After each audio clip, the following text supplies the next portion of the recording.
బులెటిన్లో breaking news చూస్తున్నాం. Trainee IPS Uday Krishna Reddy కేసులో మరో ట్విస్ట్ తెరపైకి వచ్చింది. సూసైడ్ నోట్ ఆధారాలున్న ఐఫోన్ మాయమైనట్లు సమాచారం. సిపి సజ్జనార్ అతన్ని సూసైడ్ నోట్ గురించి విచారించగా తాగిన మైకంలోనే అలా చేసినట్లు తెలిపాడు. తాగిన మత్తులోనే సూసైడ్ నోట్ రాశానని చెప్పిన ఉదయ్ కృష్ణారెడ్డి ఇప్పుడు ఆ సూసైడ్ నోట్ ఎక్కడుందో తనకు తెలియదని పేర్కొన్నట్లు సమాచారం. సూసైడ్ నోట్ ఎలా బయటికి వచ్చిందని సిపి సజ్జనార్ ప్రశ్నించగా అందుకు సమాధానం చెప్పలేదని తెలుస్తోంది.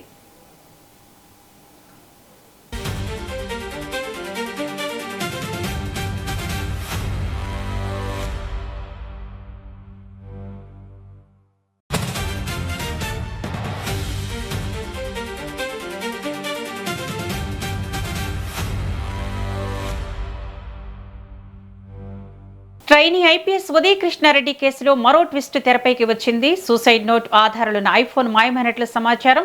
సిపి సజ్జనార్ అతన్ని సూసైడ్ నోట్ గురించి విచారించగా తాగిన మైకంలోనే అలా చేసినట్లు తెలిపాడు.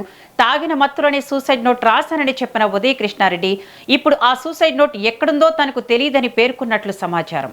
సూసైడ్ నోట్ ఎలా బయటకు వచ్చిందని సిపి సజ్జనార్ ప్రశ్నించగా అందుకు సమాధానం చెప్పలేదని తెలుస్తోంది. ఇక దీనిపై పూర్తి అప్డేట్స్ మా ప్రతినిధి అక్రమ్ లైవ్ ద్వారా అందిస్తారు.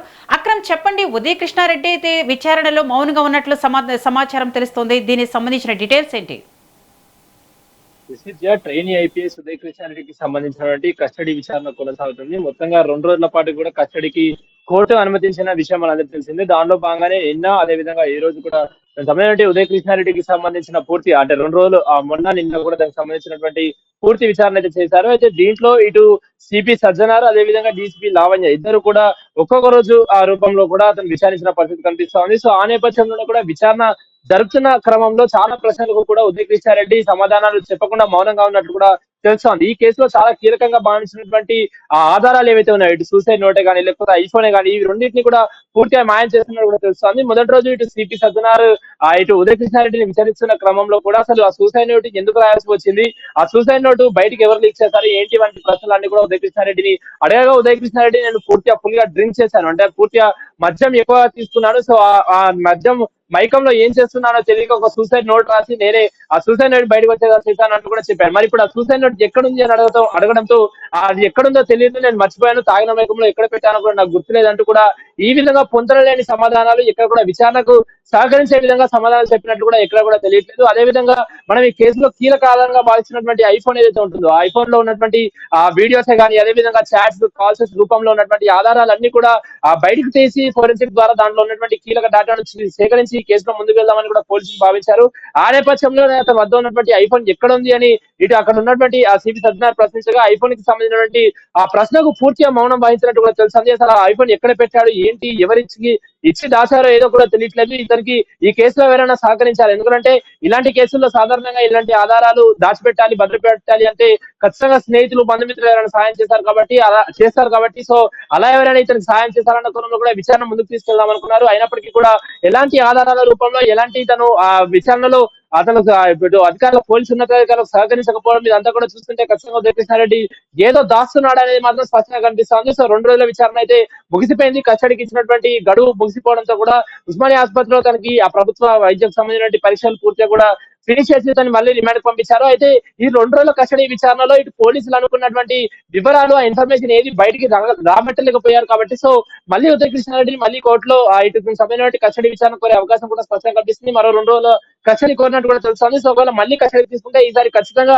ఈ కేసులో కీలకంగా భావించే ఐఫోన్ గురించి ఖచ్చితంగా సూటి ప్రశ్నలు అడిగే పరిస్థితులు అయితే స్పష్టంగా కనిపిస్తుంది. విద్య ఉదయ్ కృష్ణారెడ్డి కోర్టులో సీసీ ఫుటేజ్ లేని చోట నన్ను విచారిస్తున్నాడంటూ కోర్టు కూడా ఆయన వినియోగించుకున్న సందర్భం చూసాము. అంటే ఎందుకు సీసీ ఫుటేజ్ లేని చోట అతన్ని విచారిస్తున్నారు? అయితే కస్టడీ ముగిసిన తర్వాత కోర్టులో ఇటు ఉదయ్ కృష్ణారెడ్డి హాజరుపరిచినప్పుడు మెజిస్ట్రేట్ లో ఉన్నటువంటి సభ్యులందరినీ కూడా బయటకు పంపించి జడ్జి ఉదయ్ కృష్ణారెడ్డిని పర్సనల్ కూడా అడిగారు. ఏ విధమైనటువంటి ఇబ్బందులు పెట్టారో ఏంటి అని అడగడంతో కూడా అప్పుడు ఉదయ్ కృష్ణారెడ్డి పూర్తిగా తన బాధ చెప్పుకున్న పరిస్థితి కనిపిస్తా ఉంది. అతన్ని పూర్తిగా పోలీసులు బెదిరించి విచారణ జరిపించారు. అదే విధంగా తనని విచారించినటువంటి ప్రదేశంలో ఏ విధమైనటువంటి సీసీ కెమెరా లేదు అంటూ కూడా ఆయన ఆరోపిస్తున్నారు. నిజానికి ఇలాంటి పెద్ద పెద్ద కేసుల్లో ఏమైనా విచారణ జరగాలంటే కస్టడీలో భాగంగా ఖచ్చితంగా చుట్టూ సీసీ కెమెరాల ఆధ్వర్యంలో కూడా విచారణ జరిపించాలి. ఆ తర్వాత సీసీ కెమెరా సంబంధించిన ఫుటేజ్లను కూడా కోర్టులో హాజరుపరచాలి, అంటే దాన్ని సమర్పించుకోవాలి. సో ఆ నేపథ్యంలో ఎందుకు అత్తాపూర్కి సంబంధించిన పోలీసులు ఎక్కడ కూడా సీసీటీవీ ఫుటేజ్ లేని రూమ్ లో తీసుకెళ్లి ఎందుకు విచారించాలన్న దానిపైన కూడా అనేక అనుమానాలు వ్యక్తం అవుతున్నాయి. అదేవిధంగా ఉదయ్ కృష్ణారెడ్డి కొన్ని కీలక ఆరోపణలు పోలీసుల మీద చేశారు. ఇప్పుడు నువ్వు నిజం బయట పెట్టకుంటే ఖచ్చితంగా నీ ఫ్యామిలీని చంపేస్తాము, ఎన్కౌంటర్ చేస్తాము, నిన్ను కూడా ఎన్కౌంటర్ చేస్తామని తనని బెదిరించారంటూ, భయపెట్టారంటూ, అదేవిధంగా తనని తీవ్ర మనోవేదనకు గురి చేశారంటూ కూడా తన బాధ మెజిస్ట్రేట్ చెప్పిన పరిస్థితి కనిపిస్తా ఉంది. సో అవన్నింటినీ కూడా రికార్డ్ చేసుకున్నటువంటి మెజిస్ట్రేట్ అదేవిధంగా ప్రతి దాన్ని కూడా కీలకంగా కూడా నోట్ చేసుకుంది. ఇందులో ప్రధానంగా పోలీసులకు ఎందుకు సీసీ కెమెరా లేని రూమ్ లో ఎందుకు మీరు ప్రశ్నించారన్న కోణంలో కూడా ఇటు పోలీసులకు కూడా దానిపైన సరైన నివేదిక ఇవ్వాలని కోరారు. కాబట్టి సో